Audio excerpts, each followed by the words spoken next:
دشمن یه آمیختگی بین ایرانی و افغانی رو دیده. افغان رو ملاک قدرت ایران تشخیص داده. این هماهنگی و این یکتایی بین ایرانی و افغانی دشمن رو به زانو در آورده است و مجبور شده دمش رو کولش بگذاره، از افغانستان فرار کند.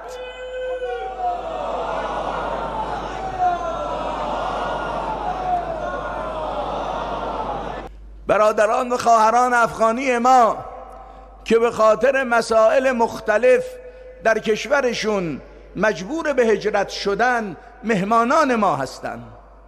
با همه توان از اینها استقبال میکنیم.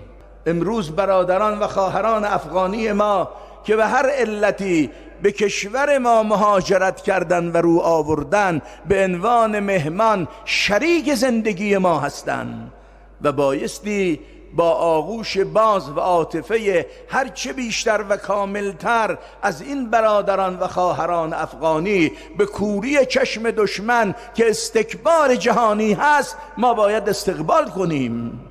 افغانی و ایرانی با هم اختلاط خونی دارن، خونشون به هم آمیخته است، از یک نژادن. برادران و خواهران، این افغانستان بخش عمده‌اش جزء خراسان بزرگ هست که وابسته به شما مشهدی ها و شما خراسانیان. اینا همشهری شمان. ما با افغانی دوتا نیستیم، یه خونیم، یه عنصریم، یه نژادیم.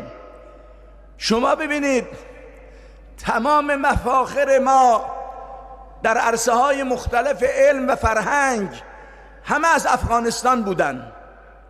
در مسئله جامعیت علمی روی کره زمین مردی مثل ابن سینا نیامده و ابن سینا مال بلخ افغانستان به عنوان مفخر ایرانی مطرح است.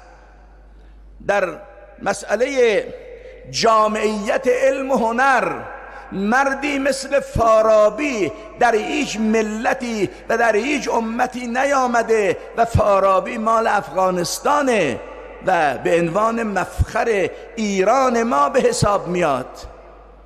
مفاخر همه ایران مال افغانستانه. ما با افغانستان دوتا نیستیم. دویت بین ایرانی و افغانی وجود ندارد. افغانی و ایرانی یکی هن. دشمن میخواد دویت رو ایجاد کند. افغانستان و ایران یکیه. ما منهای افغانستان باید مفاخری نداشته باشیم. خیلی ریشه های فرهنگیمون از